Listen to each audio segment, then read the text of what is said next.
There's a grief attached to this reality. I don't know anyone in my circles or in my proximity who has chosen to co-parent. There may be people that you know as you're watching who made a conscious decision to be in this reality. I'm not one of those people. I think when you come from a family of two married parents, whether it be healthy or not, you have to adjust to whatever reality that you may have that looks different to that. I found it to be a pleasant experience so far. I do think that parenting with a kind person helps, although there is absolutely no manual. Hi beloveds, happy new week beloveds. I'm diving into a topic that I have been hesitant to talk about. I think the reason why I've been hesitant to talk about this topic is because I'm not the only one in the picture. This doesn't just involve me, this involves two other grown adults who have their own lives and have their own experience. And yeah, I just didn't want to package this in a way that was not fair to everyone involved. But it also does not make sense for me to come on this platform and shed light about motherhood if I don't also shed light into just the realities of co-parenting, at least from my perspective. Okay, so I'm 11 years deep. I have an 11-year-old daughter and I have a 2-year-old son. Both kids, the fathers plural, both kids have two different fathers, and both of the fathers are not in any way romantically involved with me. So I'm not in a relationship with either of the fathers. And that means I'm co-parenting. My reality and my journey, all things parenting both kids, looks this way. It was never thought to be this way. I never set out to have kids and have to co-parent both kids.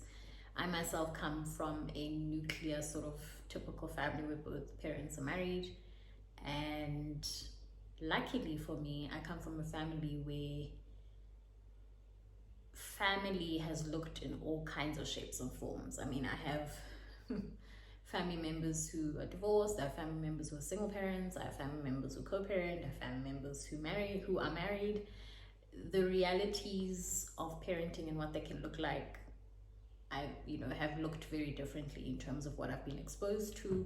And I say this because I think it made the journey of grief and acceptance, all things parenting or co-parenting in this case, easier, because I didn't have just one reference point in terms of how parenting can look like. In this video, I really just want to shed light into how co-parenting has looked like for me and what have been the lessons that I've learned from this. One of the first things that I had to make my peace with, grief from, process is that co-parenting is different from single parenting. My understanding of single parenting is that the other person in the picture, whether it be the mother or the father, is not in the picture at all. They're not involved. They may be obligated to contribute financially, but they don't play any other role. In some cases, they don't even contribute financially. You're solely on your own in terms of all things parenting. Yes, there are certain seasons where sometimes the other parent plays a role, but for the most part, you are the sole parent, the only person responsible for making decisions. This is not to negate support from family or parents, but in reality, out of the two people who conceived the baby, you're the only one who is stepping up and in the picture. That is very different from co-parenting. Co-parenting means there are two people who made a conscious decision not to be together for various reasons that can look very different, and have now decided to focus on being parents to the child that they both conceived. And that can look also very different, but for the most part, co-parenting means that you're both committed to learning, growing together in this role. You're both committed to centering the child and prioritizing the child, and you're both responsible for the child, which means even though one may play the primary parent role, you make decisions together and you parent together. I say this and I highlight this first because this is something I had to process. This is something I had to grow from. I think it's difficult to make that distinction as a primary parent because you're the one living with the child. You're in the everydayness, making small decisions that concern the child with or without consultation. Your realities with the co-parent look very different, even if you have a setup where maybe the child goes to the other parent every week or every day or every second day. it's a difficult thing to come to terms with and maybe even distinguish. And I want to make it known to the world that there's a difference. We're not all in one box. There's a very, very distinct responsibility in co-parenting versus single parenting. There's a very, very distinct difference, whether that be emotional or otherwise, in either or. And to the ladies, because I'm a lady, my experience has been that I don't think society is also able to distinguish the difference. I think society sees you as a single parent. Society sees you as a woman raising a child on their own. And it's a very interesting thing, which maybe needs to, which I can maybe get into in another video. But there's a distinction, there's a difference. And if somebody says they're co-parenting, generally it means there's another person involved and they're not the only ones making decisions or things, the child. Another thing that informed my hesitance with talking about this particular topic is there's a grief attached to this reality. I don't know anyone in my circles or in my proximity who has chosen to co-parent. There may be people that you know as you're watching who've made a conscious decision to be in this reality. I'm not one of those people. I haven't chosen that. It was the best decision considering many factors. And there's a grief attached to it. There's an acceptance that's attached to it. I think when you come from a family of two married parents, whether it be healthy or not, you have to adjust to whatever reality that you may have that looks different to that, healthy or not. And there's a grief attached to that. There's no one who glamorizes co-parenting. There's nobody who glamorizes two parents who are not together. If anything, society is very, very hard on people who choose to co-parent their kids. I've heard all kinds of things. You get shamed for it. You are seen as a irresponsible parent for not making it work with the other parent, or perceived to not have made it work or tried all avenues to make it work with the other parent and chosen to co-parent, because people always see things in such a watered down way with often a lens of judgment. So there's a grief because you have having to process your own emotions of how you got to that place, and then there's also having to confront the world, whether you live or care to live up to society standards or not. Society has their standards, and society has its prejudice, and society has its judgment, and you have to process that. And so there's a grief to that. I think especially in the earlier years of my daughter, because I'm now many years into co-parenting, and I must admit, second time around was harder, interestingly enough, to process because of many different reasons, which don't need to be shared on this platform. But the first time around, because it was my first rodeo, I was confronted with a lot of should I not, by all means, try the conventional way, regardless of what I'm feeling deeply. I think I made the right decision. And I think myself and my daughter are better for it, and so is the other parent. I think we definitely made the right decision, and we're great parents together. But I could have never known that. So there's definitely a grief, as you would with anything that doesn't work out according to society standards. Another lesson I've learned is that kids need both parents. As long as the dynamic is healthy, kids just need both parents to play to their strengths in terms of showing up for the child. In a co-parenting dynamic, that is your reality front and center. You're confronted with that. Every decision, every financial decision, emotional decision, that's your reality.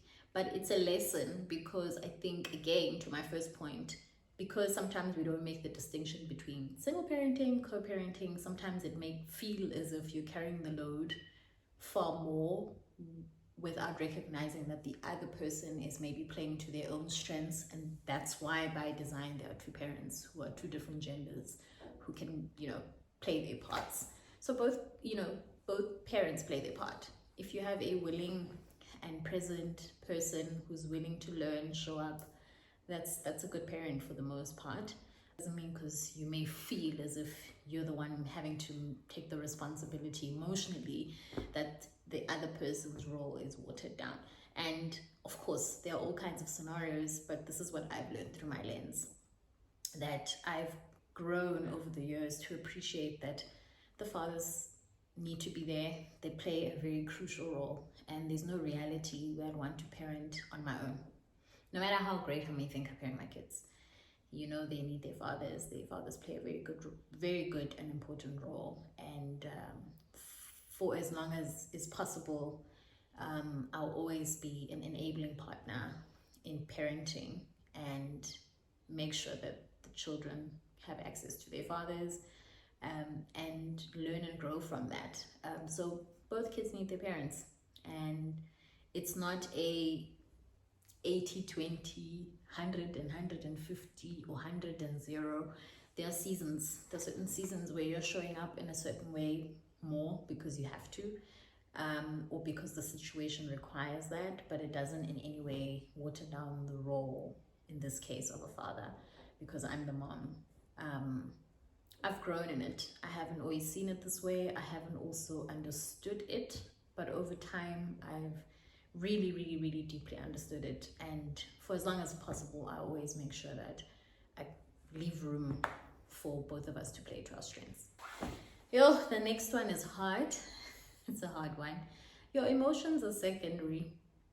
I don't know how it is when you're all living together and you're parenting together. I don't have that experience, but in my co-parenting reality, having to put aside my emotions and prioritize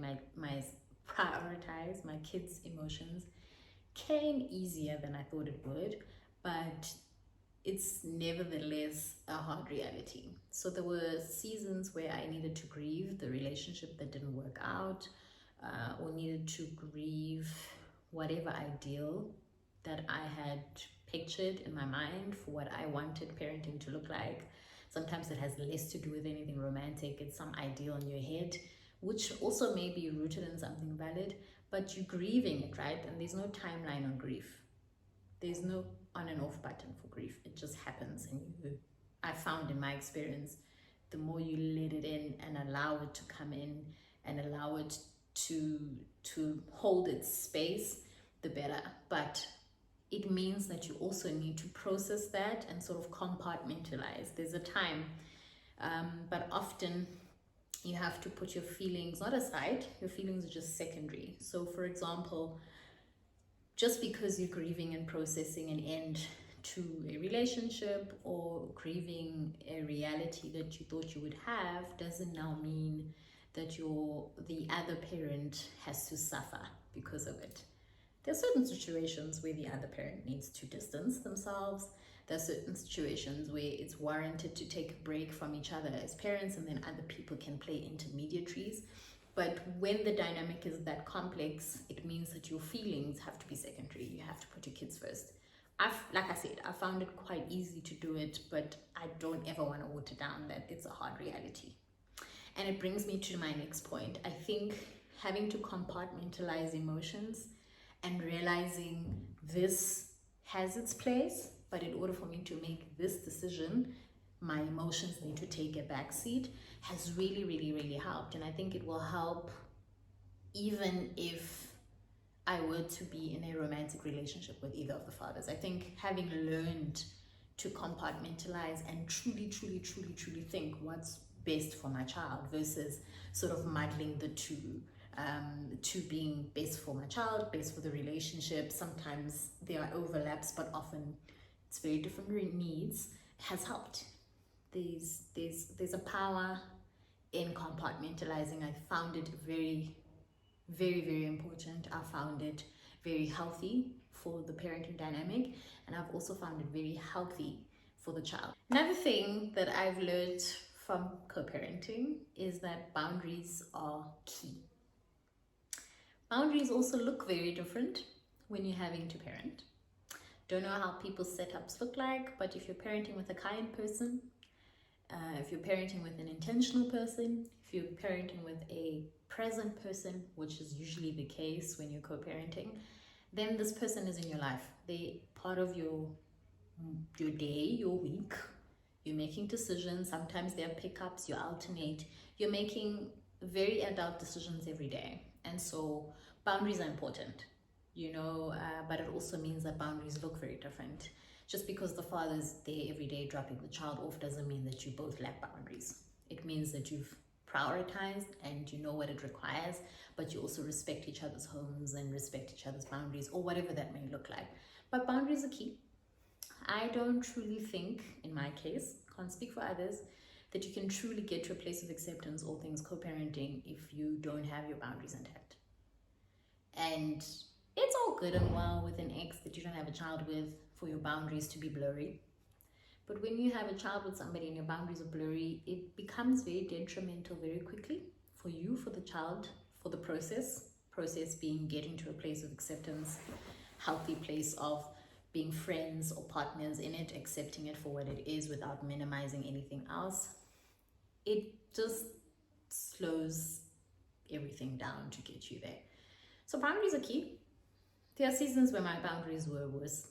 The seasons where my boundaries were non-existent. And I learned from it. I think another thing that I just want to highlight, and it's probably my last point, all things co-parenting, is, and I mentioned this in another video, the world isn't kind to anybody who doesn't live their life conventionally. It's so easy to sit there with your red pen, judge people for their decisions, judge their patterns because you're a know-it-all, judge how they got there without even living and knowing what this person went through. So the world isn't kind to co-parents. I remember saying that the world isn't kind to single parents. And I really think that you have to be constantly battling that and finding a way to make sure that it sits in the background. It doesn't mean that some of these comments aren't valid. It doesn't also mean that friends or family who may make these comments aren't making them from a loving place. But I want to just stress that at least what I've learned is to always make it about your child and what makes sense for your home. People don't need to understand what makes sense for your home. If it makes sense for your dynamic, if it makes sense for your child's well-being, that is the most important thing. What other people have to say about that, what other people's 2 cents about that, 2 cents are about that, you have to discern what makes sense, what is fair, what is valid. But yeah, you have to find a way to center what matters. I think we spend a lot of energy sometimes even internalizing that judgment and judging ourselves versus healing from it, finding a way to process it and center the child's needs. I found it to be a pleasant experience so far. I do think that parenting with a kind person helps, although there is absolutely no manual. People show up in various ways and unexpected ways, in ways that you can never ever foresee. I've been fortunate that that isn't my reality. I co-parent with great guys, great parents who really know what the bottom line is. That has made my experience easier, but it doesn't mean that it has made my experience less emotionally loaded.